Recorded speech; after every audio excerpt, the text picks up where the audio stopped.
はタミヤの72分の1スケールソビエト連邦の攻撃ヘリミルの仮組みを行います。ミル？実はミル28のことですね。ハボックね。でもこんな形だったかしら。フライング好きなメーカーであるイタレリが1989年に発売したキットが元になっている。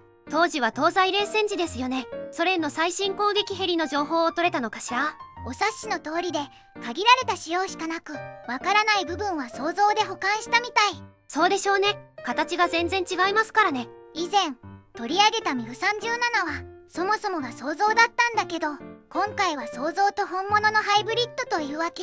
イタレリからの OEM ってことだけど、当時の評価ってどうだったの？西側では入手できないミル28が作れる数少ないキットだったわけで、試作段階の想像を含むが資料が乏しい現状では仕方ないって評価だったのかな。なるほどね。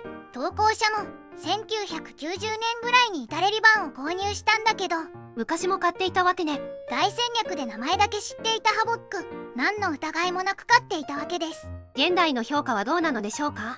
形状の正確性は明確に否定されていて、資料不足時代の産物として逆に貴重ってところかな。コレクターアイテム的な評価ってわけね。イタレリ版が発売された翌年である1990年にドラゴンからも出ているんだけど、ふむふむ。こちらの方が形状は正確で、後にイタレリにも OEM されている。ちゃんとしたものはよそから持ってくるわけね。それでタミヤはいつ頃発売したの？1993年かな。オーバードコレクションとして発売された。この時代になると形状が違うことが明らかになっている時期ですね。だからなのか、名前も見ると曖昧な感じとなっているのかな。ところでミル28ってどんなヘリコプターなの？ミル28はソ連時代後期に開発され、ロシアとなった今でも運用されている攻撃ヘリなのだ。 NATO コードネームがハボックなのね。ミル24ハインドの完成に続く形で開発開始された。ミル24との大きな違いは兵員輸送能力がなくなったことかな。純粋な攻撃ヘリコプターとして設計されているのね。カモフ50が競合相手だったのかな。こちらの NATO コードネームはホーカム。カモフ50もイタレリとタミヤから出てましたね。実は採用競争においてカモフ50に敗れていて、ミル 28A の採用は見送られたみたい。そうなのね。採用見送りの理由は？夜間や悪天候下での作戦能力が制限されていたとか、ソ連の崩壊とロシアの財政危機の影響とかみたい。それでどうなったの？ミル 28A を夜間対応型として発展させ、ミル 28N へと改良が進められた。ミル 28N？ ミル 28A の機体構造をベースに完全な夜間対応型として再設計された機体。ふむふむ。初飛行は1996年で、正式採用は2009年みたいね。ロシア以外の運用国はあるの？イラクに輸出型のミル 28NE、 アルジェリアにもミル 28NE が導入されている。ケニアやウガンダにも配備されてるみたいね。イラクはアイシスとの戦闘で実戦運用され、シリア内戦でもロシア軍によって実戦投入された。直近だとウクライナでも投入されているのかしら。これらの運用経験をフィードバックして最新型のミル 28NM に生かされているみたいね。今回のキットは形が間違っているんですけども、その後他のメーカーからも出ているんでしょうか？戦術通り1989年のイタレリが最初となる。こちらはタミヤの他にもテスターに OEM されている。テスターからも発売されていたのね。1990年にはレベルからも出ている。当初は A 型だったのかな。ふむふむ。そしてドラゴンからも出ている。こちらはイタレリの他にもズベズダやモデリストに OEM されている。こちらの方が外形が似ているわけね。1999年には CCD からも発売された。以前紹介したシリモ系ね。まずはパッケージ内容を確認するのだ。お願いします。パッケージイラストは完成写真となっている。塗装はハインドに寄せたイメージかな。イタレリと同じマーキングですね。では中身を開けていくのだ。ダークイエローのランナーが2枚、透明パーツが1枚、デカールが1枚。組み立て説明書なのだ。塗装図。マーキングは1種類。記番号32の機体となる。なるほど。部品点数は全部で75点。部品点数は多いわね。ではタミヤの72分の1スケールソビエト連邦の攻撃ヘリミルの仮組みを始めるのだ。最初に操縦席なのだ。ふむふむ。操縦席は全部で7パーツ。操縦席床と座席、計器パネル、操縦桿なのだ。福座なのね。前がガンナー席で後ろが操縦席だそうです。アパッチと同じね。計器パネルはモールド表現。パイロットがついてませんね。ついてません。